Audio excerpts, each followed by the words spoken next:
You are listening to Packers Talk Radio Network. PackersTalk.com. Eddie Lacy, Mike Daniels, Gilbert Brown, Don Barclay, Micah Hyde, your Green Bay Packers, yesterday's legends and today's superstars. From corporate or nonprofit events to private parties, add some spice, hire a Packers player from Mayfield Sports Marketing. For details, just go to PackersTalk.com and click on Player Appearances. Are you looking for some signed Packer memorabilia? Look no further than Waukesha Sports Card. If a Green Bay Packer can sign it, Waukesha Sports Cards has it. Check our website for upcoming Packer player and legend signings. Go to WaukeshaSportsCards.com. This is Titletown Sound. Prepare yourself for overwhelming intelligence. He's going to look like Gronk riding a unicorn carrying a lightsaber. I know how toast works. Clay Matthews, Squirrel Whisperer. Your squirrel naming game is not strong. The turd cheeseburger could come back. Well, if one of us wants to pee on it, sure. I'm not bailing you out on that. I was acting unprofessionally. I'm just here to ruin things. Welcome once again to Titletown Sound, episode 66, the Ray Nitschke edition of the podcast, which means absolutely nothing except that technology is trying to sack us today. But never mind that now. Coming to you live, I'm Dave Bobke, inviting you to join me in enjoying Bobbo's modern life. With us this week is our own legend of the Hidden Temple, Kristofco. Chris, how are you doing? I'm doing great. Fantastic. And debatably coming to us from Atlanta, Georgia, is a man who will salute your shorts. It's Jeremy VanderLinden. Jeremy, how's the view from over there? It is fantastically wonderful. However, I am not in Atlanta, regardless of anything this internet says to you. I'm near Chicago. I am in the Chicago area. Now, let's debate we'll maybe get into later as to whether you're in Georgia or Illinois, but never mind that now. On this week's show, Chris will give us tips on how to survive the Shrine of the Silver Monkey. Jeremy will tell us about his quest to discover why the show Doug was so darn popular. And we ask, what would you do? Go ahead and tell us. We double dare you. First things first, though, let's talk about the game that was Green Bay and Washington. And let's start in the trenches. The offensive line, J.C. Tretter starting at left tackle. And, pretty important part of the game as it turns out, right? Fair to say, Chris? Did better than we could have expected. Yeah, when you saw some of Tretter's predecessors at backup left tackle, you thought, you can't do that on television. But when I saw J.C. playing on Sunday, I thought, well, today's special. I was really impressed with the way that he played, and that's the end of my Nickelodeon references if you're scoring at home. And if you're not, try flowers. What we've seen is a parade of left tackles who have not been able to get the job done. And I don't think they were put in the best position after Bakhtiari went down. And Bakhtiari hasn't been playing, lights out either. And it's been a huge part of the lack of effectiveness of this offense, that Rodgers can't settle down in the pocket and can't find receivers who are having tough times getting open to begin with. And when they announced that Tretter was going to be starting at left tackle, I don't know about you guys, but I was instantly thought, well, this is going to be a disaster. He's kind of undersized. He hasn't played left tackle in the NFL. And I just expected it to be another one of those experiments that went horribly wrong. Outside of about the first drive, when he was responsible for the safety, Tretter played pretty well. He let Rodgers get more comfortable in the pocket as the game went on, and it was a huge key to why the offense was effective. Yeah, Tretter played about as good of a game as you could hope, not expect. What we expected was a terrible showing, and it didn't happen. Tretter did his job, and that's all you can ask. I'm more than pleased to see that he did. I think the Packers will probably get a couple phone calls this offseason for Tretter. Teams know now that he can be plugged in all five spots of the line in a pinch. But, primarily the guy's a center, and he's a pretty darn good one, too. So the Packers have some really nice depth on their offensive line in just J.C. Tretter. He's the only depth, actually. So not nice depth. They have depth. It's just one guy. That's it. So they might get some phone calls this offseason. I highly doubt that they would trade him away. I highly doubt that they would consider it because, honestly, the Packers are in need of more depth on their offensive line. They're not going to give up the only guy they have who is reliable as depth on their offensive line. Tretter's having a good year. Other teams are going to be interested after seeing the success that he had at center, after seeing the success that he had as a backup left tackle, the most difficult position to just plug in and play, and he played pretty decently. I have to say I'm surprised, and I'm pretty darn happy with J.C. Tretter. Another guy we got to be pleased with is Randall Cobb. Lined up in the backfield a fair amount, not a big surprise really, but was pretty effective out there.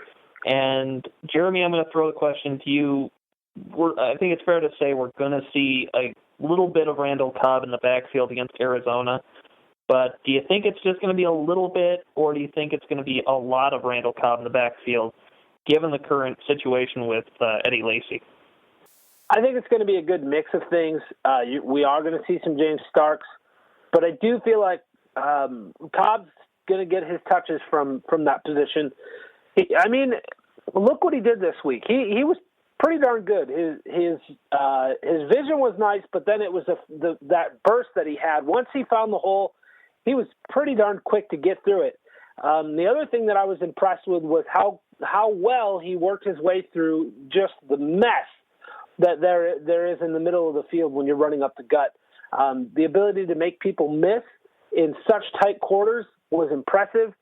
Randall Cobb, he'll get more touches this week. I don't know if I'll say it's a lot, but I know the Packers they're going to have to use him there because Lacy's dealing with the rib injury. I think the interesting part about Randall Cobb in the backfield is not necessarily if they hand him the ball a bunch of times, but what it does to free him up and get him matched up against the linebacker so he can come out of the backfield and make catches as well. So I think they got a lot of good stuff on tape that makes the Cardinals respect Randall Cobb as a running back essentially, but can also open him up to coverage mismatches. I think putting Randall Cobb in the backfield, it's all about getting him more involved in the offense and getting this offense a little bit of a spark and becoming a little less predictable. So we can just stick a corner on him and give him support. Cobb can be rendered fairly ineffective when he doesn't have Jordy Nelson to help him out. When you move him around a lot, you create those mismatches and you make it more difficult for teams to really track where he's going to be. That's when he's the most effective as the the default number one that he's become. So I was excited to see it because I think it just shows better coaching than we've seen in the past. And, it's a recognition that Randall Cobb needs some help to be able to get open, to be able to be effective. Looking at the other wide receivers, because anytime Cobb is in the backfield, the guys playing wide receiver really have to be on top of their game and remain legitimate threats out there. James Jones, again, had a pretty good game, a little bit of an up and down season overall, but Jeremy, fair to say James Jones, pretty good game against Washington. Yeah, Jones continues to show up when he's needed. He is dependable when Rodgers gets the ball to him. He catches it. He's not the fastest guy. He's not going to burn anybody, and we've been saying that all season, and we've seen it all season. He doesn't always get open, but Rodgers can throw him open. And with Rodgers pulling the trigger a little bit more in the last two games, actually, I think he was doing a little bit of it against Minnesota, but he did all three quarters, the end part of this game against Washington. After that first quarter ended, Rodgers started letting it rip a little bit more. And as he's doing that, he's going to be throwing guys open a little bit more. And James Jones is a guy that you can depend on. If you put it in the right spot, he'll catch it. So it's nice to have a guy like that, even though he's not getting open and he's not making a ton of separation. Aaron Rodgers has a guy that he can trust. When he's in a pinch, he knows he can look for James Jones. And you can see it in the numbers. James Jones had the most yards this season that he's ever had in his NFL career. He had 800-plus yards. And I expect that to continue on and be a theme throughout the playoffs, that James Jones is dependable for the rest of the playoffs. If they make it all the way to the Super Bowl, we're not going to see the disappearance of James Jones again. He will continue to produce. He will continue to be depended on. I think, there's one factor that determines whether or not James Jones is going to be effective, and that's clearly the hoodie. If he wears it, He's effective. If he doesn't, he's done. But What I did see James Jones doing against Washington a lot more was kind of adjusting his routes a couple of times when it wasn't really necessarily on a play that broke down, but when he wasn't open, he seemed to be on the same page with Rodgers, and it really made a difference. He's not the quickest guy in the world. He's not going to outrun you, but when he makes those kind of savvy veteran moves and just gets a little bit of space, if Rodgers can find him, they're going to be. Rodgers did overthrow him a couple times, but the adjustments that James Jones made this game kind of made up for his lack of speed, and he's going to have to do that. He's going to have to be the savvy veteran that figures out a way to get open against faster defensive backs, because he doesn't have the quickness as he used to. And but he has been relatively shorthanded, which wasn't always the case early in his career. James Jones and drop were kind of synonymous. I expect you're right that he'll be something that Rodgers can trust and lean on as hopefully the playoffs go on, and he's going to be a big factor on Saturday. That's definite. I think another big factor is going to be that Jared Abbrederis is going to get his chances this week, and he could be a guy, and I don't think Jared Abbrederis is going to be a guy that's going to blow your socks off, but adding another dependable piece could be enough to put this team over the top to where they are a team that can compete and get into the Super Bowl. They are in need desperately of multiple guys to do that, and it sucks that Devontae Adams, just as he was looking like he could be that piece, gets hurt. But Abbrederis has earned his touches. He's earned his chances. And now it looks like this week going into Arizona, he's going to get his opportunity. I think we'll be pleasantly surprised. I think the biggest factor in him not getting a lot of catches this year is the fact that he hasn't seen the field a whole lot. Even when it seemed like it made sense to put Abbrederis on the field, he still hasn't seen the field a whole lot. I think this will be the week for it. If you watch that 2-point conversion, and I watched it several times, I was really impressed with the route that he ran and the trust that Rodgers showed in him. That ball was released before Abbrederis really got his head around. He trusted that he would be there, and he was. It was a nice, crisp route, and if he can do more of that, his precision route running and being where Rodgers needs him to be and expects him to be, that's all he needs to do to be effective. And you're right, he's going to get his playing time now out of necessity. And I'm excited to see what he can do. He's not going to blow the doors off anything, but to be another, dependable piece in the receiving game will make a huge difference for this offense that hasn't had a whole lot of dependable pieces. Even some of the, even Randall Cobb hasn't been very reliable, this year. So if Abbrederis can be there and be that effective, just a guy that Rodgers knows where he's going to be, it's going to make a big difference, and it's going to make this offense look more like the offense we expected at the beginning of the year and less what we've seen over the last 6-7 weeks. Switching over to the defensive side of the ball, I want to make another Nickelodeon reference talking about Nick Perry, but I'm not going to sing the Nickelodeon song right now. But Nick Perry, a guy who has been, I guess, relatively consistent, but not spectacular. I haven't talked about him a whole lot this year on the podcast, but Jeremy, fair to say Nick Perry put together a pretty good game, maybe best game of the season so far, yes? Yeah, and unfortunately for him, throughout his career, he's not been able to stay healthy, which I think is it's got to be the biggest downfall for him as far as getting the Packers. He's a free agent in the offseason. The Packers are going to have to try to find a way to sign him if they want to keep him around.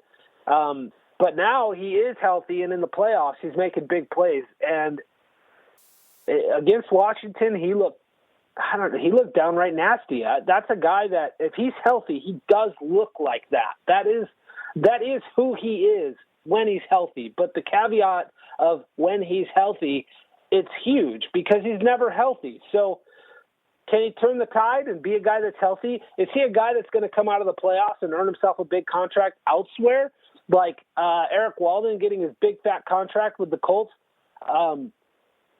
That might be. We might see Nick Perry with a couple sacks this week, and the offseason comes and he wants way too much money. Not a guy who's been healthy, but I'm really glad to see him performing in the playoffs. The Eric Walden point, I never thought I would say this, but that's a really good Eric Walden point. Talk about a guy that he just stole money. That was unbelievable. Oh, yeah. You're right. If Perry puts together another good week, and his agent is smart, they may very well be able to steal money from some hapless team who thinks anyone that can rush the quarterback 2 consecutive weeks is worth that kind of investment. what we know is Ted will not overpay for him. There is no question. He will not overpay for him. And there's no way you can blame him for that. He's got to come at a bargain basement deal because he's just never stayed healthy. You can't rely on him to stay healthy. And if you can't stay healthy, you can't stay on the field. If he's not available, he's no good to you. So I think Nick Perry he's been great this year, and when he's been healthy, and I've been really impressed with the way he's played. But the caveat, like you said, is I've been impressed with the way he's played when he's healthy, but he has never shown that he can stay healthy. So unless you can get him super cheap, he may make an Eric Walden type of deal in the offseason. I think that's a really good point. We all want to be as healthy as possible, fair to say, but we all know that at some point we're going to sign the big contract to move on to the next life. And that brings us to our sponsor. Titletown Sound is brought to you by the law office of Christopher Schultz. Christopher specializes in traffic and municipal violations, as well as wills and estate planning. If you're in need of help, Chris has your back. Call 920-252-0692. Number again is 920-252-0692. Wasn't that a nice segue this week? So that was the estate planning segue that you were making there. Exactly. Yeah. I was confused. Like, I was lost until it happened. I was just like, what is he saying? Well, I was excited. Because I thought we had like a mortuary had signed on as well. And, it was cool. Chris is a good guy. If you have any of those needs, honestly, give him a call. I was working with him for a traffic ticket. You might want to go through him for estate planning. But the biggest thing for me with Chris that was awesome was that he was actually very friendly. He didn't at any point make me feel like my questions were stupid. He was very easy to talk to. He answered all my questions, and he was a big help. And if you know Jeremy, I can assure you at some point his questions were stupid. Oh, yeah. They were definitely the dumbest of all questions, yes. Question is, would they be stupider than any questions that I would ask? No. No, that is not possible. Okay, just making sure. On that note, it's time to move on to pick 3. If we could add any 3 members of the Washington Potato Skins football team to the Packers, who would they be? Jeremy, you get to go first. Which 3 are you picking? I would love to go first. I think the first choice is an obvious one. It's got to be Jordan Reed. Look what he did against the Packers. And I hate to say I told you so, but I told you so. Jordan Reed had quite the game. And I love the guy. I think he's fantastic. He's had some health issues. He's not been a guy who's been who they've been able to depend on to be healthy at all times. But when he is healthy, he is fantastic. The next choice I would have to make is Ryan Kerrigan for no simple reason or no reason other than the fact that the Packers have 2 outside linebackers in the offseason that are possibly going to be gone. And that's Mike Neal and Nick Perry. And they're going to have to replace those guys, so why wouldn't you want Ryan Kerrigan?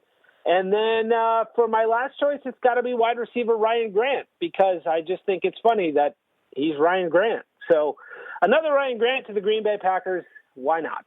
Fair enough. Chris, pick 3. So usually you guys know how well I prepare for pick 3. Hours of research and study and a lot of statistical analysis, especially the next-gen stats. You know how much I love them.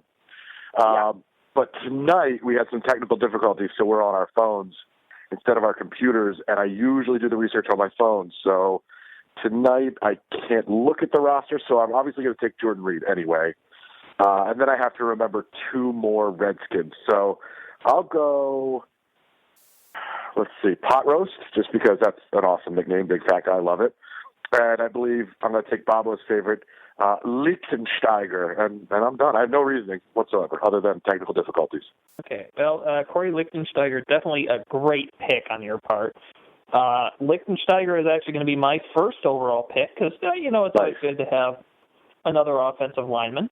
I also want to select his 2 cousins that play on the team that have not had much playing time this year. That would be Corey Ricksteiner, not to be confused with the wrestler, as well as Corey Lickensticker.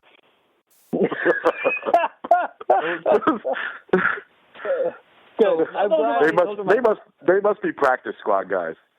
They must be. They might be. Oh, God. Pick 3 is like the best segment we do. I tell you what, people listen to this show for Pick 3. They're like, we need to know what fake names Bobbo's going to call out. We need to know which mascots Chris is going to pick. This is the information they're looking for. I feel like we should move on quickly from this segment because it's turning into a garbage fire. But anyways, before we get into the Twitter and voicemail stuff for the week, we want to talk a little bit about the big news in the NFL. The Rams moving from St. Louis to Los Angeles, happening next season already. And Chris, I'll throw it to you first. What are your general thoughts? Los Angeles getting football again. My general thoughts about Los Angeles getting football are that no one cares. Los Angelans, or however you say it, literally don't care. A lot of them are transplanted from other parts of the country, so they either have a team already or they just don't care about the NFL. And they've proven that time and time again. I don't know.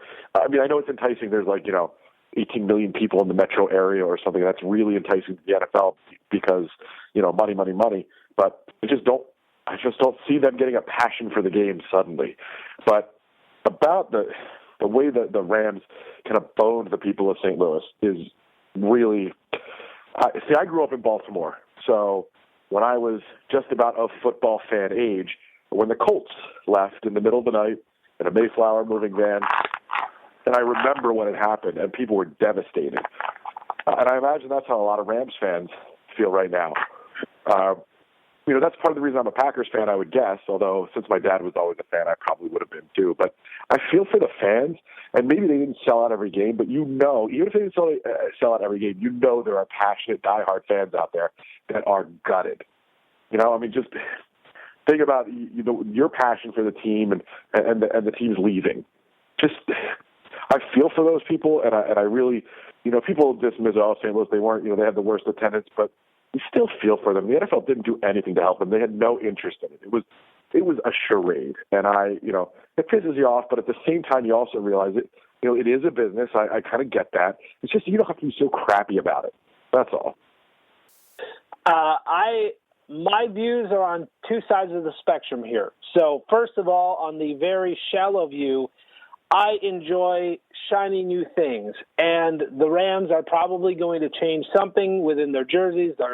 Their logo's obviously going to change because it's going to say Los Angeles instead of St. Louis. So I enjoy shiny new things. Outside of the shallow side of that, okay, I don't understand the NFL's need to put a team in Los Angeles, a city that didn't only lose one team in the past. They've lost two NFL teams in the past. And they're thinking about sending two teams there now. I don't get it. And the thing is that sucks for the Rams and sucks for Rams fans that they wanted to keep their team. Effort was put in to make it happen, and the owner didn't want to be there. First of all, that guy comes across as a complete douche, and it just says to me that, first of all, the NFL doesn't care about the fans, which, okay, we knew that. Check. But it really sucks to see it play out. Yeah. Second of all, owners don't give a crap if you're a fan of their team. They don't care. They want your money. And that's the end of that. Mm-hmm. Okay? We know that. Check. But it sucks to see it play out. And we did. The St. Louis Rams, there's a lot of things happening there. Kurt Warner in the greatest show on turf, like all the things that happened down in St. Louis that are a big part of NFL history are now wiped away as that team goes to Los Angeles because, honestly, the fans in that fan base, they're jumping ship. I've never seen anything like this. This is crazy to me. It's like watching people jump off of a sinking ship. They're looking for any life raft that will pick them up. There's a lot of angry fans. And understandably so, but I don't get the NFL's infatuation with LA. I don't understand why they think that suddenly they're going to be able to make two teams survive there when they couldn't do it before. How about start with one team, okay? Let's start with one and see what happens. Why are they in such a rush to put two teams there? I mean, I think a big part of it is leverage. They're trying to leverage San Diego into building a stadium. They're trying to leverage Oakland into building a stadium. But I just think the whole thing is bullcrap, and it's not fair to the fans in St. Louis, and it won't be fair to the next team that goes there either. I saw an Onion article today, which I thought was fantastic. NFL to move all 32 teams to Los Angeles. Yeah, I saw that. That's great. That's so fantastic. Yeah. I don't know. Maybe like the NFL just wants to be in LA because like it's warmer and there's palm trees. So I don't know. I don't get it. Well, the owners want to be there to sell. The owners want to be there to sell luxury boxes. I mean, that may be the only reason. But anyway, yeah. Yeah, maybe. But we did get a phone call from a Rams fan. Wes called in. He is making a switch. He's making a change, and I think he's made the right change. I feel for the guy.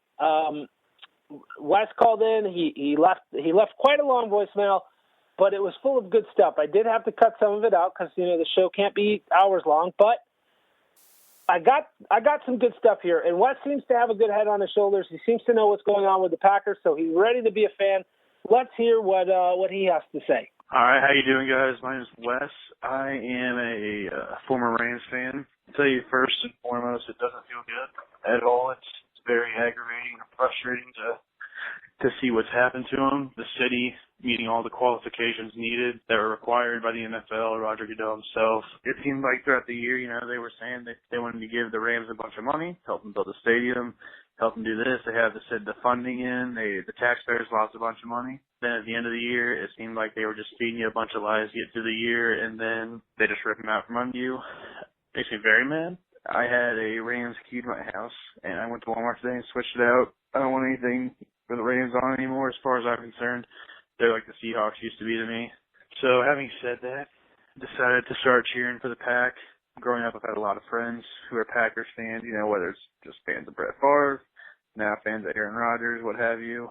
My brother-in-law is a huge diehard Packers fan. He actually started the recruitment last week by giving me a Clay Matthews jersey, which I wore all last Saturday. So this Saturday night, he told me I didn't have a choice. I had to come over, do the same thing we did last week to help bring the Pack another win in the playoffs. It feels very good to be cheering for a team that has a great future ahead of them.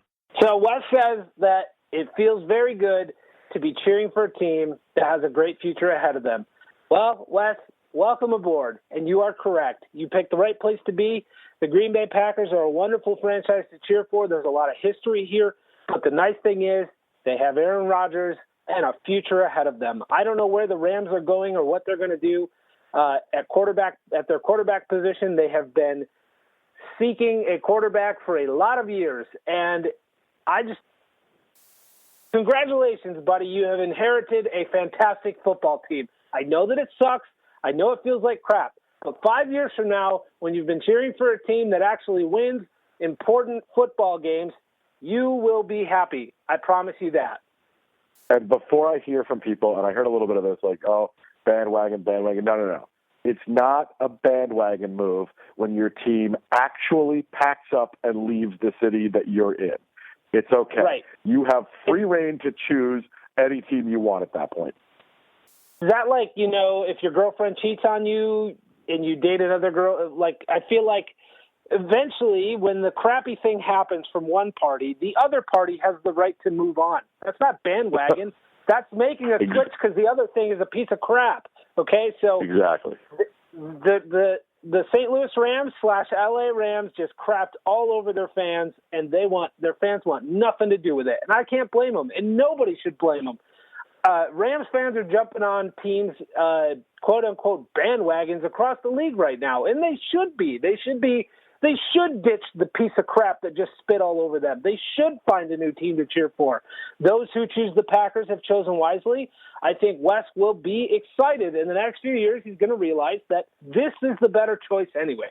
I'd like to mention something before we go on to Twitter questions about the Rams owner, Stan Kroenke. This is the same man who did not believe enough in his Denver Nuggets to actually do well in the playoffs a few years ago. So they ended up they had to host an NBA playoff game on a Monday night in the arena where he had already booked the WWE to have their live Raw show. He just unceremoniously just told the WWE, not happening, my Nuggets take priority. I know I didn't have any faith in them to get this far, but now that they're here, they get to play, and I'm kicking you guys out.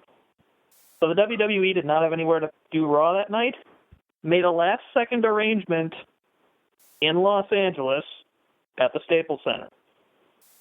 And it was some awesomely funny stuff where Vince McMahon was making fun of East Stand Cranky. But anyways, I don't know why he doesn't use the E anymore. Maybe he realized it sounds like a dork that way, but you mean whatever. Douche? He sounds like a douche because he's a douche? That too. He's a douche. He's a super douche. Have you seen that thing on top of his head, too? Whatever that rug he's got going on. Yeah. That's his magic carpet, so he can fly his way to L.A. Beautiful. Oh, golly. All righty. On that note, let's go to Twitter questions. And we got a few here. Actually, one of them I am going to save for a little bit later on in the true-false segment, so stick around for that. Because otherwise I'm sure you wouldn't stick around if I didn't say to. You have to follow my orders. We have a question here from @Coach Jason Isaac writing in, asking how would you rate J.C. Treader's performance? We talked a little bit about him already, but if you had to give a letter grade, and I'll let you decide whether you're going to grade on a curve or not, but if you had to give him a grade, Chris, what grade would you give Treader? I'm going to grade him on a curve because he's thrown in as a left tackle, and I'm going to give him a solid B.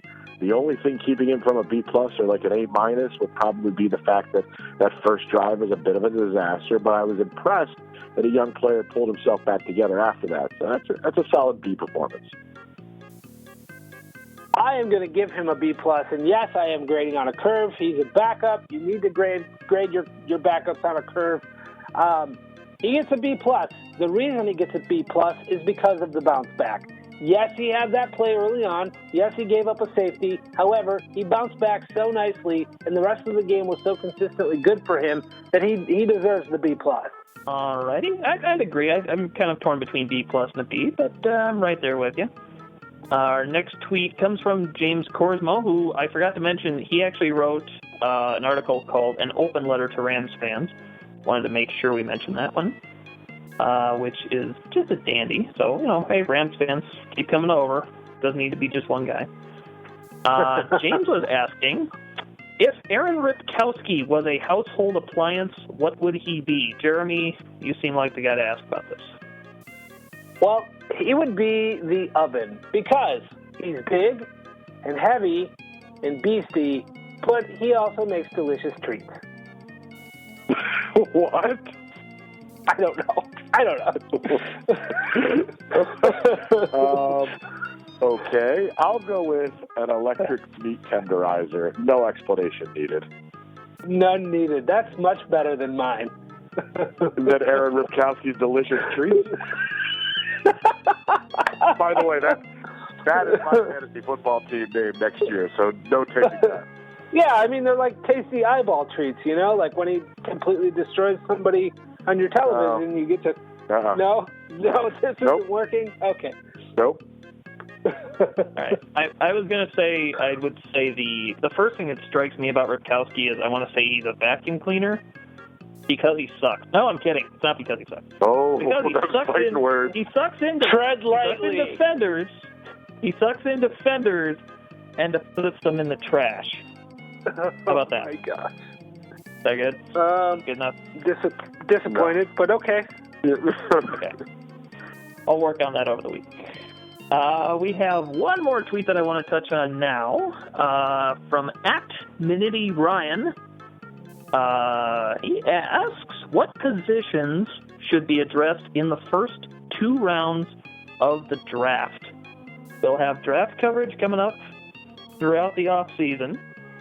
I want to mention that. We'll be doing podcasts about that with Cody Bauer. And I think I'll be here, too, because I never leave the studio. But that said, Chris, first 2 rounds of the draft, what positions do you think the Packers should be addressing? All things being equal, they can, good players all over. What should they target? Okay, so if you're going to ask me, so there's two different ways to ask this question. If you're going to ask me who they should draft in the first 2 rounds by position, I'm going to cop out and say best available, because literally I think they need the best available players. They have that many needs. If you're going to ask me what are the 2 biggest positions of need, I would probably say at this point, inside linebacker, outside linebacker, and I don't know, pick your poison, wide receiver or offensive line. You know, I think you can go any way there. So I know it's a bit of a cop-out, but I think they have a lot of needs. So for one of the few times that drafting, the best available probably makes a lot of sense. The only place I wouldn't want to see them go is, I guess, defensive back, because they're in pretty good shape there. They've got a little bit of depth. But then again, one torn hammy and your depth suddenly is paper thin. I'm going to give you high with those draft picks too in the last couple of years in the secondary. Yeah, sure. Yeah, no, you're right. And you wouldn't want to, you don't want to burn high picks over and over on that. You only do that when you messed up. I'm going to give you a couple needs that I see that are pressing, and I'll give you the two that I think I forgot. By the way, before I sound like an idiot, there is one more position that's a bigger need that I completely forgot about, and that's tight end. So I just want to get that out there so people realize I'm not a moron. I mean, I am a moron, but not that moron. Right. Well, he's not that kind of moron. So the big needs on the team obviously are tight end and inside linebacker, outside linebacker, and offensive line. Those are the biggest issues. So they really could use some offensive line depth.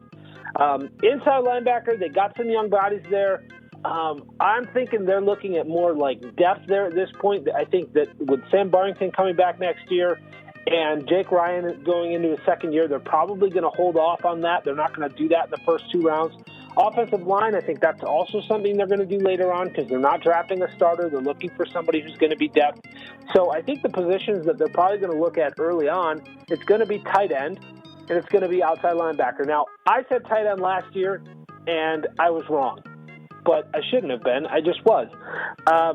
Hopefully this year they see the error of their ways and they get a tight end because they sure as hell could use one. Outside linebacker, with Mike Neal and Nick Perry possibly gone and Julius Peppers getting older, they need to do something at outside linebacker this year. They have to do it early. They have to.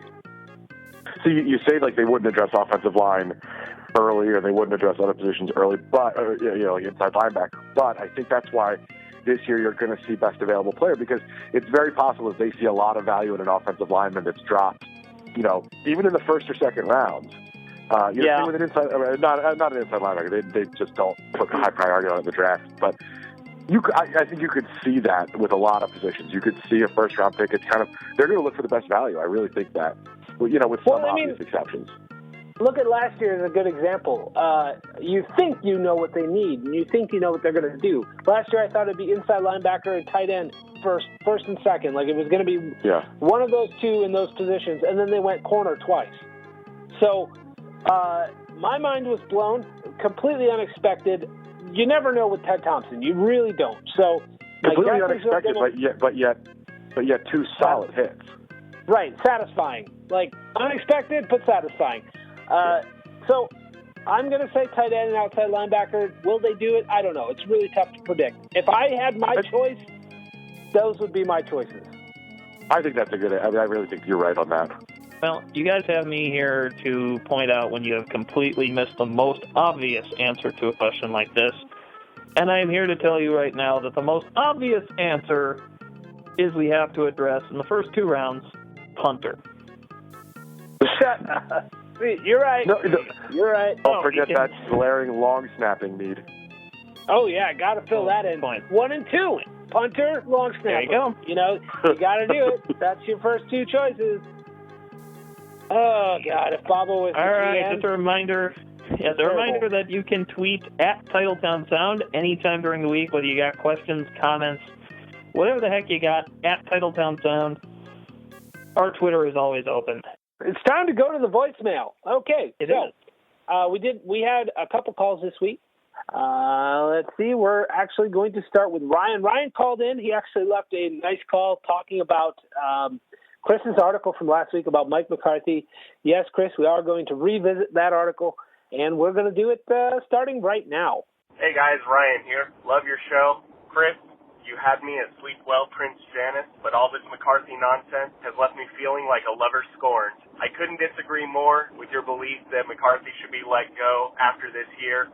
All this, I'd rather have it done a year too soon than too late or any of that. I think it's garbage. I think McCarthy's resume and reputation should afford him the opportunity to turn this around. We have 10 wins this year and we're in the playoffs, and this is the most disappointing season we've had in the last, 7 plus? I don't think there's any way you don't let him come back next year and see, the offensive line plays better, receivers maybe play better, Aaron plays better. Now, if he has a worse season next year, like you made the analogy with Andy Reid and Philly, goes down to 8 wins, 4 wins, we revisit that in a year, maybe even 2 years, but not now. He deserves the opportunity to turn it around. You look at a division like the AFC North, there's 3 teams in that division that have had virtually all of the success in the last, 10 or 20 years, and there's one that hasn't. And what's the difference between those teams? The Cleveland Browns, every 2 years, let their coach go and start over from scratch. It's a constant rebuilding cycle. And if we let McCarthy go, who's to say we're going to get the right guy? What if we hire the next Mike Pettin? I don't want to deal with that. I'd rather let McCarthy have an opportunity to turn it around and get the team back on track. Maybe this season serves as a wake-up call for, Eddie. Maybe he'll find a treadmill this offseason. Maybe this refocuses some of the veterans, the offensive linemen, Aaron, any of that. You have to let him have another year, maybe 2, to show that he's still got control of this team, and that's my 2 cents on it. I've probably been entirely too rational to make it onto your show, so to close, first, I think you make John Kuhn the play caller because everyone knows he knows the offense better than anybody in that building. And also, I think you should rename your show the Titletown County Sheriff's Department because it's clear that Mike McCarthy is your Steve Avery. Have a good day, boys. So there you go. Apparently we should rename the show the Titletown County Sheriff's Department because Mike McCarthy is our Steve Avery. Chris, I like that name. I like that name. Yeah, it's kind of homey. It has an appeal. It worked. I like it a lot, actually. We might, we're going to consider changing the name in the off season. We'll let you know how that goes. Chris, I'm going to throw it directly to you and let you respond. Yeah, so here's the thing. I disagree with a lot of what he said. 1 win over Washington does not cure the ails of what have happened earlier, that have happened earlier in the year. Washington is a mediocre team. They haven't performed well at all against reasonable defenses or even offenses. So you can't say that, we can't use that game as a measuring stick. I understand the point. You're fearful of becoming one of those teams that has a revolving door at coach. But what I would say to that is a lot of those teams have a revolving door at coach because they also don't have talent or a front office that can put a team on the field. We have quarterback. We have a front office. Exactly. And that's it. When you have a quarterback, you can make coaching changes and not be as scared of becoming the Browns. The Packers are not going to become the Browns as long as Aaron Rodgers is here. So I kind of reject that as an argument. And also saying, you'd give him a year or 2. That scares the hell out of me because that's a year or 2, especially the or 2 part of Aaron Rodgers' career wasted. That's my biggest fear. And that's why I wrote the article. And I think that McCarthy's message may be stale and it may be too late. It may be time for him to go. Again, I never said he's a bad coach. I think he's a fantastic coach. And I think he'll be gobbled up immediately and he'll be successful. But I do think head coaches have a limit. And that's what I'm saying. Now, in this case, I think that limit may have been passed. Look, if they win in Arizona, I'll be the first to admit I was wrong because that means he's turned this team around. To win in Arizona is going to take a lot. And if they can do it, it means, okay, the team is responding to his message. Whatever was going on earlier will pretty much, I would agree, has been solved then because that would be a huge win. But if they go down there and get smoked, you got to question it. I'm not saying that my position is the number one correct, no doubt about it. But I don't think this team's ever going to turn into one of those franchises. They're not going to be Jacksonville. They're not going to be Cleveland as long as Rodgers is here. And you don't want to. The last thing you want to do is waste 2 years of Rodgers' career. If they're, McCarthy's going to be back next year. If they're 8-8, it's time to go. I just think that's the bottom line. That's the sign. That is the downward spiral, and you cannot wait. You cannot burn another year of Rodgers' career that way. But I understand the points, and I think they're valid, that you don't want to get rid of a great coach too soon. I understand that.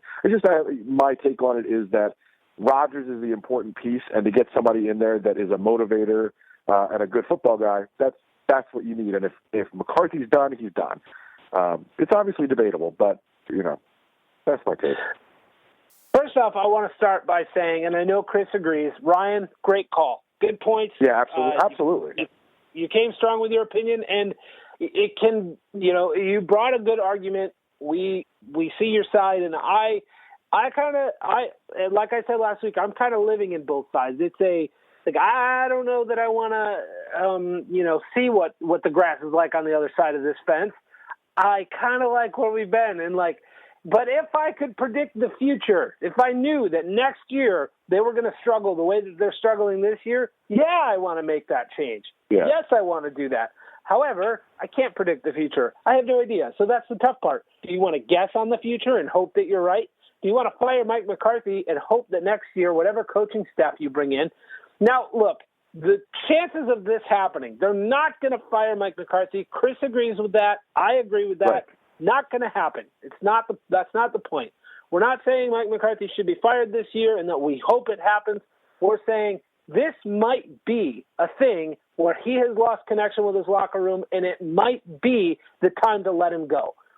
So the thing is, we could be completely wrong. And this game against Arizona, like Chris said, could be the telling moment. If they turn it around and they beat Arizona, that says to us, Mike McCarthy hasn't lost a grip on his locker room. And if he did, he's regained it. So this game is very important. It's going to be very telling as far as that goes. It's a wait-and-see approach. Obviously, he's not going to get fired this offseason. But if next year, if they lose this game and next year they come back and the offense is performing the same way and they go 8-8, I think that is when you have to seriously consider moving on from Mike McCarthy. Bobbo, how you doing over there? Yes. I'm doing peachy. I'm sitting over here playing Minecraft. I don't know what you guys are doing. Do you have anything you want to share on this phone call? I'm kind of with you guys in the sense that if this offense seems to be going again and hearing McCarthy, then why make a change? Addressing the criticism of if you did drop McCarthy or if McCarthy mutually agreed to leave or whatever, who in the heck are you going to get?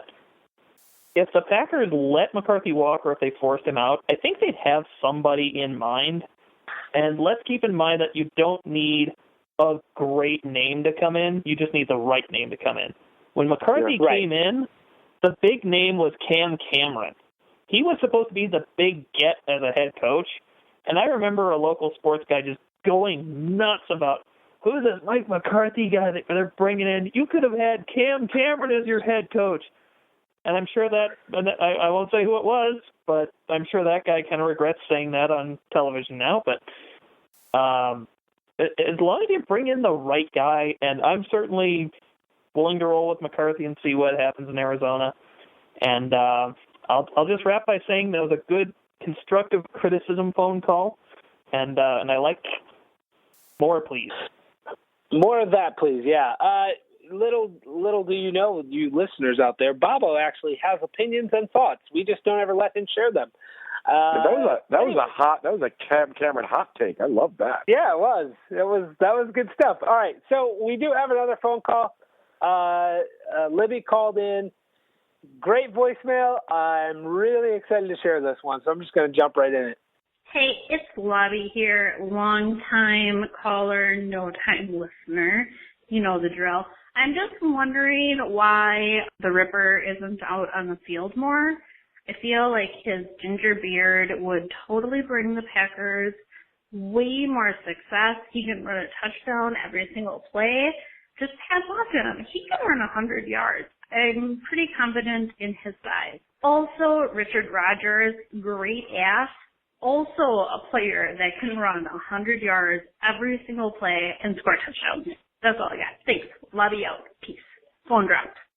Well, I think she has a thing for Richard Rodgers. As you know, I mean, it's understandable. He does have a large keister, and I could see someone possibly finding that nice to look at. Not me, I'm not one of those people, but good for you. And the ginger beard. Why not put the Ripper on the field? I don't know. I've been asking this question. This podcast has been asking this question all season. He's are the questions that the fans need answered. Why isn't Rutkowski on the field 100% of offensive snaps? And hell, play him on defense too. He could probably rush the passer. Sure. Yeah, why not? Bobbo and I in the offseason will be doing our Packer Asses show where we'll be rating all of the rear ends on the team. So, guys, stay tuned for that. It should be fantastic. The name of the segment is going to be Behind the Scenes. I just want to take this moment on behalf of TitleTown.com to declare that show is not going to happen. All right. To clarify, that call was technically from Lobby, not Libby. You're right. It wasn't from Libby. It's a fine distinction, but, you know. What is that distinction? Could you clarify? I believe there's tequila involved. At a certain tequila level, it goes from Libby to Lobby. So Libby drinks tequila much like Popeye eats his spinach, and she becomes superhero Lobby. Got it. That's perfect analysis, yep. All right, got it. Okay, so those are your voicemail calls of the week. You can feel free to call in to our voicemail. We would love to hear your opinions or thoughts. Call us after the Packer game this week. I want to hear some reaction to the Packer game. We haven't gotten much of that yet. So I personally would like to hear some of your reaction to the Packers. Win, lose, or draw. Well, there will be no draw. It's going to be win or lose. I want to hear some reaction. So here I'm pulling up the number and trying to waste time. All right, the phone number is 920-445-TTSO. Give us a call, 920-445-TTSO. Call us, leave us a voicemail. We will listen to it. If it's good, we will put it on the show. If it's bad, we might put it on the show anyways. You take your own risk. That's in your hands. If you forget that number, it's always pinned. It's on our Twitter profile. Right. So at Titletown Sound, you can go to our Twitter profile. The number is there. Call the voicemail. We're enjoying this interaction with you guys, and we'd like to have some more of it. All right, Bobbo, I'm going to pass this back to you. You can take the show back over.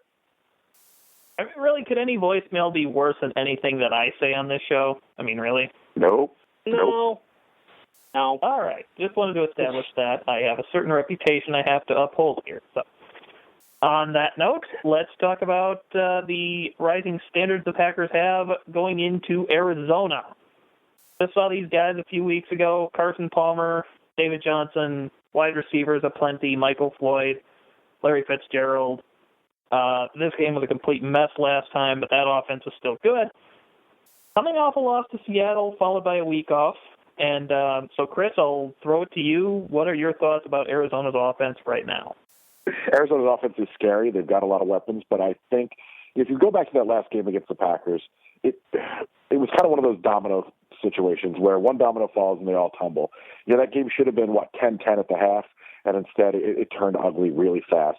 There were turnovers, and I fear the offense. They're very good, but I think with Sam Shields on the field, I think we'll be able to compete a lot better. It's going to be a lot closer game to be able to contain the offense, especially with the way the defense has been playing. And the defense was not at fault in that last game.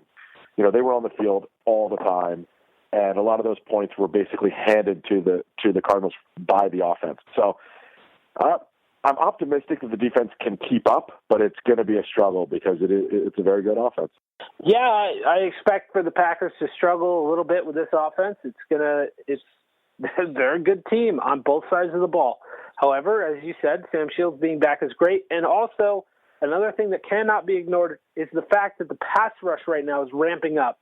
The Packers are bringing the pressure right now, and they didn't have B.J. Raji for that full game last time they played. So, I mean, there's a couple small differences on the Packers roster going into the game that can make the difference, that can put the Packers ahead and help them to win this football game.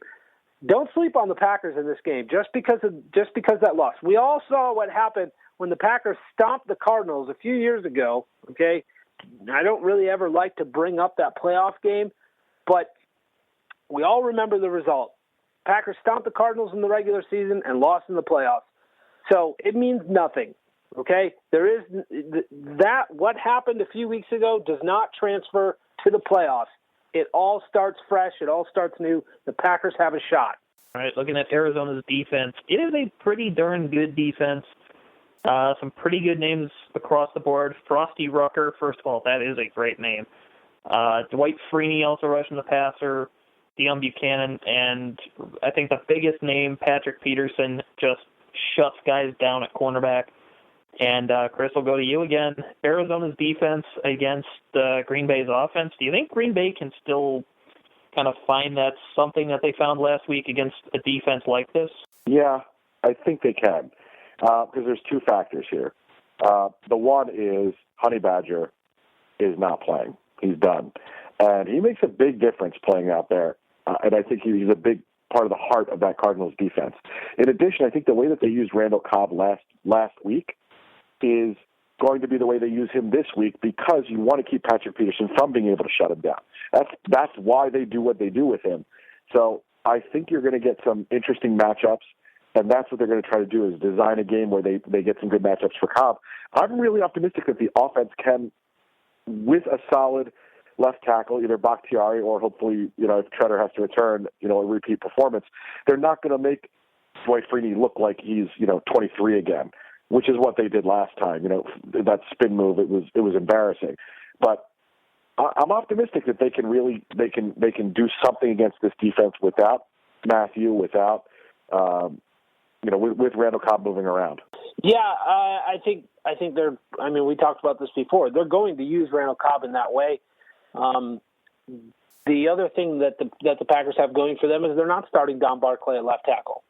As far as we know, and we're very hopeful for this, we're going to be seeing David Bakhtiari back in his home spot, in his position. He's going to be healthy and playing this week, and that's huge. So not having that pass rush coming after Don Barclay on that field where multiple teams struggle, I mean, that wasn't just a fluky thing. Teams struggle when they go into that stadium. The Cardinals' pass rush isn't that great. It's not terrible, but it's not the best in the league.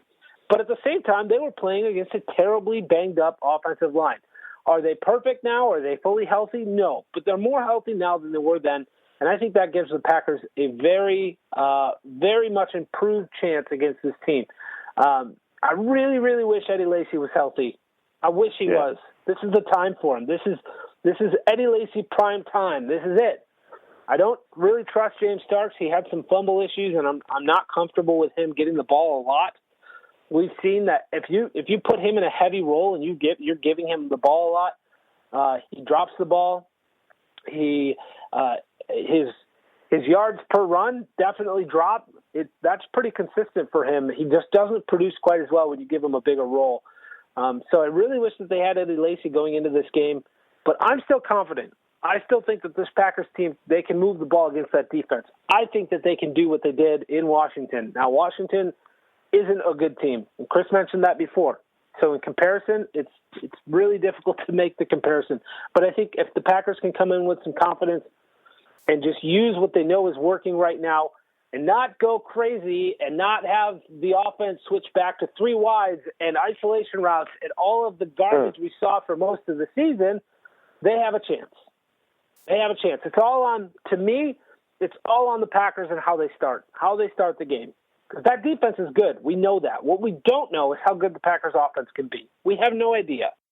All right. On that note, it is time to move on to Fantasy Pick'em. The winner of Fantasy Pick'em each week gets 30 seconds at the end of the show to say whatever the heck they want. And this week, Chris gets that honor because he was victorious last week with Eddie Lacy and Kirk Cousins. And it was actually really close. I took second. Jeremy took third. Jordan Reed was the top point getter last week, but Everderis let you down. And the spread was actually less than 3 points between first and third place. So really good battle last time. So Jeremy gets the first pick. I will get the second pick. And I'm looking at the records. This is the 10th time this season that I am picking second. So I'm not the best of the winners, but I'm not the best of the losers either, I guess, is what I'm getting out of that. As in all things, Bobbo, you are completely mediocre. Absolutely. Perfect. Beautifully. Oh, I love that. Can we save that for a soundbite for the opening? Anyway, so Jeremy, you get to pick first, and then I'll go second. Chris is going to get the turn. Jeremy, first pick, Green Bay, Arizona. Who you taking? All right. I don't have the ability to play any sound drops this week, and I apologize. We're using our cell phones because the internet hates us. So I'm going to put my green and gold glasses on without any sound drops, and I'm going to go with Aaron Rodgers with the first pick overall. Well, picking second, I say darn you, sir. Darn you. Because, of course, that is the correct answer for the number one pick. I will have to go with Carson Palmer as the number 2 pick. As long as he's healthy, he is a threat, and he has managed to stay healthy pretty much all year. So, Carson Palmer. Chris, you get the turn. Oh, I hate this. With Eddie Lacy's injury, Eddie Lacy would be a no-brainer here, I think, if he weren't so banged up. But maybe he gets like 40 yards and 2 touchdowns anyway. So I'll take Eddie Lacy. And coming back, I will take Larry Fitzgerald, who I took last time, and I don't think I won. But hey, what do I know? Right. Not bad picks, though. I mean, that's a tough spot. You don't get the quarterbacks. So you got to go upside. I think those are wise moves. Having picked Palmer, I have to pick a Packer. It's a tough choice. I hate to do this because we know what happens when I pick this guy. Don't do it. Go with Randall Cobb. Don't do it. Randall Cobb is my pick because we're going to break the curse this week. No, it's going to happen. You don't take that chance. Ever since you stopped picking Randall Cobb, he's been better. Why would you do this now? You're the worst person. Everyone hates you. Nobody tell him I picked him. We'll be fine. He listens to the show, obviously. Oh, God. I hate you. Okay, well, since the season has now been ruined and it's completely Bobbo's fault, all the fun of the year is over, I will take Michael Floyd. You jerk. Sounds good. I mean, you can just forfeit this week if you want to, too. That's okay. No, it's not about me forfeiting. It's about you putting your bad juju on Randall Cobb when the Packers need him most. What's wrong with you? Do we need to pull out the bleep machine for that? Are we allowed to say that? I think we can say bad juju. Yeah, well, he just said it again. So. I did. I think if we say it 3 times, we get away without bleeping it. Beetlejuice comes? Is that how that works? Anyway, it's time to move on to True False, where last week, Jeremy actually had a really good week. You were 4-1 last week. All right. Chris was 2-3. I didn't do so good. I had 1. But Chris, you're still above 500, and we're both chasing you, and you probably got this thing almost wrapped up, but a few correct answers can help you seal the deal this week. And I think actually last time we had a Green Bay, Arizona True-False segment. Jeremy, I don't think you were here. I believe James was filling in for you that week, so these will all be new to you. But, Chris, these are actually mostly questions that are very close to the questions that I asked in True-False last time we played Arizona. Tweaked a little bit. You'll see what I mean in a sec. True-False question number 1. As a team, the Packers rushed for at least 101 yards. They ran for 101 yards in the last meeting. Green Bay averaging 115.6 yards per game. On the ground, 12th in the league, Arizona, 6th against the run, allowing about 91.2 yards per game. So, Jeremy, I ask of you, Packers rush for at least 101 yards, true or false? I'm going to say true, because my green and gold glasses are on for the rest of the day. I went 4-1 last week wearing my green and gold glasses, and I don't see a reason to stop. So, true. I'm going to say true as well. Not too much analysis because we're running a little long, but they're going to lead on the run a lot this week, so true. Fair enough. I will say false because I have nothing to lose at this point, so screw it. True false number 2. The Packers have a player with at least 88 yards receiving. I had the 100 last time. I'm going to bring it down to 88 this time. And I use the number 88 because the top 2 Packers receivers, the last time these 2 teams played, had 46 and 42 yards, respectively. James Jones, Devontae Adams, totaled 88 yards. My question to you, Jeremy, the Packers have a player with at least 88 yards receiving, true or false? I'm going to say true. That's it. I'm going to say false, but I think it's because they spread the ball around a ton. I concur with that analysis. I, too, am going to say false. True, false. Number 3, Carson Palmer passes for more than 265 yards. Arizona usually passes for about 288.5 yards per game. Good for second in the NFL. Packers allow an average of 227.6 yards per game through the air. 6th in the league. So again, Jeremy, Carson Palmer passes for more than 265 yards, which is what he passed for last time. True or false? False. They have Sam Shields back. The pass rush is hot. I think the Packers are going to get to Palmer, and I think he's going to have a rough day. I'm going to agree and say false. I think this defense is going to be even better than it was, and they're going to get to him. I, too, am going to say false. Hey, we agreed. Yay. True or false, number 4, David Johnson records at least 127 total yards. He had 127 total yards the last time these two teams played, 39 on the ground, 88 through the air. Previous to that, he had at least 92 rushing yards per game the previous 3 games where he was the featured back. Blah, blah, blah, blah, blah. David Johnson records at least 127 total yards. Jeremy, true or false? False, false, false, false, false. Well, I was going to say true until you gave that stat, blah, blah, blah, so I'm going to go with false as well. All right. I managed to lure you over to the dark side. I'm going to say true just because. I don't believe the blah, blah, blah myself, so I just threw it together. True false number 5 is actually going to be based on a tweet from @PackFan Joel, who was basically asking, will we see a defensive touchdown by the Pack Saturday night? So, Jeremy, the true false I'm asking you, Green Bay scores at least 1 defensive touchdown. True or false? True. They're due. They're going to score 2 of them. Holy. Well, I'm going to play the odds and say false. I'm going to play the evens and say false. So, on that note, I don't know what that means.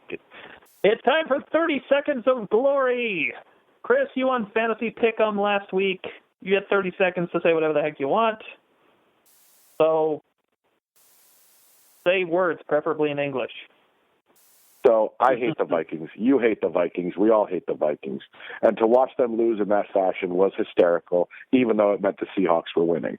To blow a game where you got a 27-yard field goal. But to anyone who tweeted at, posted on social media, Facebook, whatever, that Blair Walsh should die, that he's, whatever, that he's anything other than a football kicker that just missed a kick, you are a horrible human being, and sports are not for you. You can't handle it. You should have to turn in your jerseys and not be permitted to watch the game anymore. It's a game.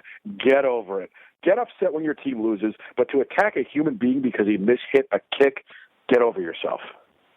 That's it. Places out. That was beautiful. Gorgeous.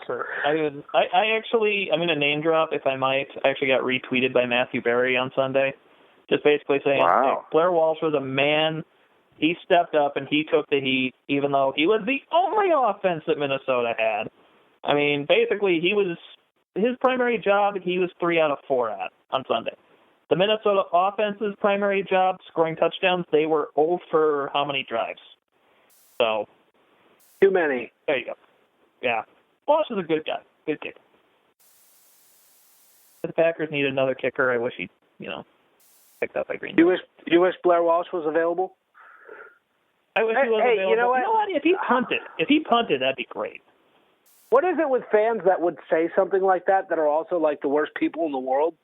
Like they're just like the most terrible, living in your mom's basement, no ambition, never going to do anything but play video games in your life type people. I watch football. I love it way too hard. I can't help but be a jerk to people. What is it with, there's just like this group of people, and they ruin fanhood. They ruin being a fan for a lot of people because you can't just go on a message board and read intellectual things about football. First, you got to wade through the garbage of somebody saying someone is dumb or that they should die or that Blair Walsh should die or whatever. People, chill. It's just football. Anyways, what's next? Prediction? That's what we're here to do, I think. I think we're here to bring intellectual talk to football. I couldn't hold that in. Yeah, that's not our job. We don't do that. Okay. Well, anyway, we got to do predictions quick. Green Bay at Arizona.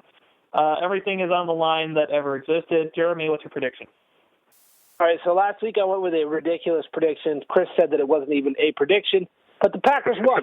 So I'm going to continue on with my ridiculous predictions. The Packers are going to win $1.5 billion to $0.5. Okay, that's quite a spread.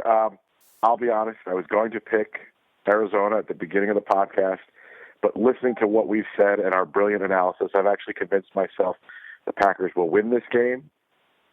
So I will pick the Packers 35-31 in a semi-shootout that will be a blast to watch. I like it. All right. I'm going to be Mr. Pessimist and say Arizona 27-24. Go ahead and hang up on me if you want to. I don't know you. All right. That's the podcast. That's it. Thank you for listening to Titletown Sound episode, what? 60-something. 66. 66. Thank you for listening to Titletown Sound episode 66. We are very sorry for the technical difficulties. It always makes for a weird podcast. But we made it through. We brought you the info you needed. We brought you the phone calls you wanted. And next week, we'll bring you more. Hopefully, it's going into another Packer game. Hopefully, that game doesn't interrupt the Royal Rumble, because I can't have those things at the same time. That being said, thank you for listening. Thank you for joining us. Thank you for all your crazy questions. You can follow us at Twitter, on Twitter. You can follow Chris at TTSO_Chris. You can follow Bobbo at That's Our Bobbo. You can follow me at TTSO_Jeremy. And you can follow the website at Titletown Sound. Go to TitletownSoundup.com for all the things you need leading up to the game.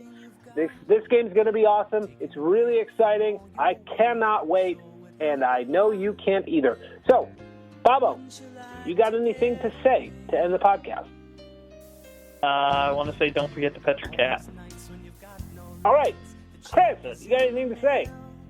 Good night, Prince Janice. Good night, Prince Janice. We will see you on Saturday. I expect you to score a touchdown. All right. Talk to you next week. Sometimes you want to go where everybody knows your name, and they're always glad you came. You want to be where you can see our troubles are all the same. You want to be where everybody knows your name. Are you looking for some signed Packer memorabilia? Look no further than Waukesha Sports Card. If a Green Bay Packer can sign it, Waukesha Sports Cards has it. Check our website for upcoming Packer player and legend signings. Go to WaukeshaSportsCards.com. Eddie Lacy, Mike Daniels, Gilbert Brown, Don Barclay, Micah Hyde, your Green Bay Packers, yesterday's legends and today's superstars. From corporate or nonprofit events to private parties, add some spice, hire a Packers player from Mayfield Sports Marketing. For details, just go to PackersTalk.com and click on Player Appearances.